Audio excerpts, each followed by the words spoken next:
From Montana's news leader, this is the MTN Noon News. Good afternoon and thanks for joining us on the Noon News. I'm Diane Parker. Miller has our Monday forecast. Plus, a mini cow business is booming here in Montana. But first, our top story.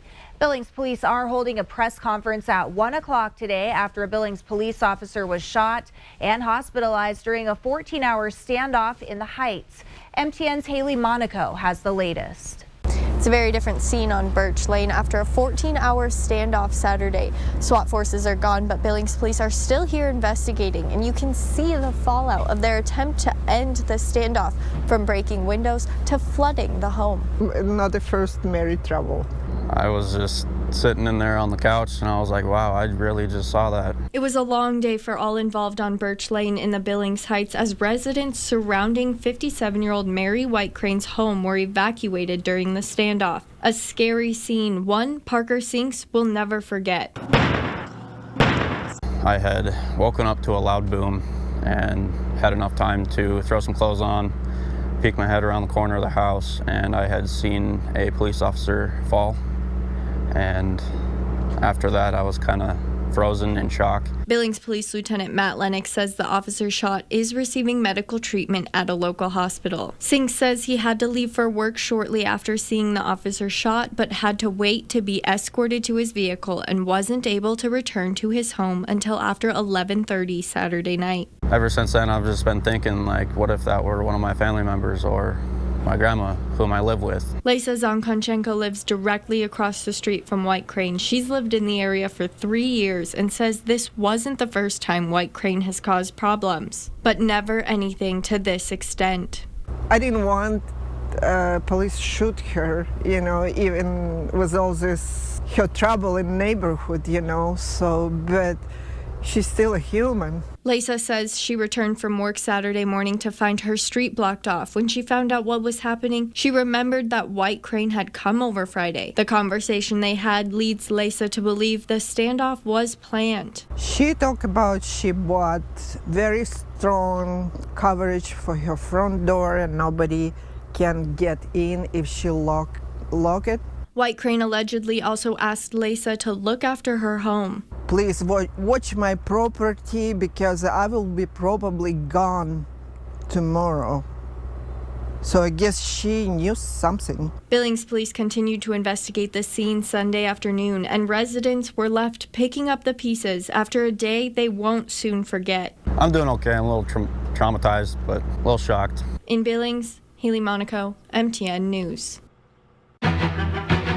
Billings police are also investigating an early morning homicide, saying on social media that officers responded at 3 a.m. to a disturbance in the 200 block of North 18th Street and discovered a deceased 25-year-old man with an apparent gunshot wound. The social post says all parties involved are accounted for.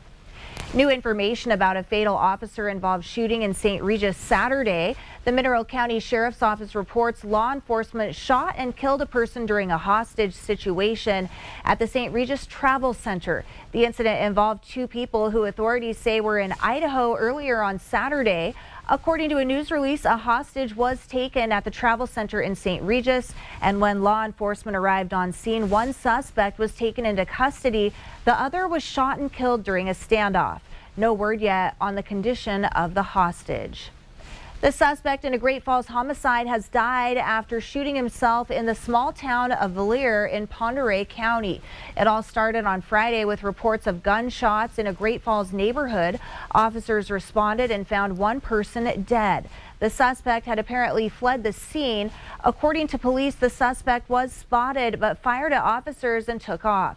The pursuit ended there, where after a standoff, the suspect shot himself and died.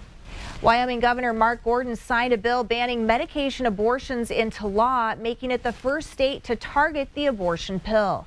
A second bill he allowed to go into law without his signature will ban most abortions. Medication abortion is approved by the Food and Drug Administration for up to 10 weeks into pregnancy. Several bills seeking to ban abortion in Montana are still in motion at the legislature.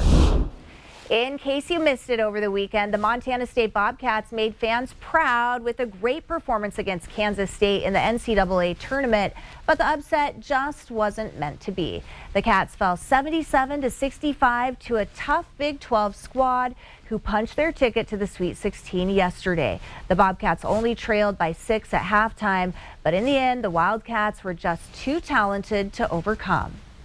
You know, first off, really proud of our team. Our season was kind of entailed in this game. You know, we kept battling back and battling back and battling back. We couldn't get over that hump tonight.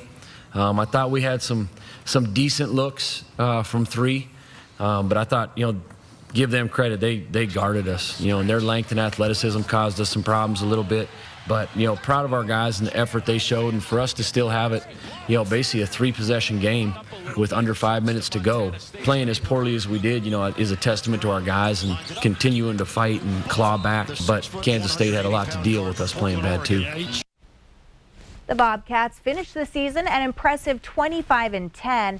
The team made history as the first MSU ever to make back-to-back NCAA tournament appearances. And that's a look at some of the day's top stories.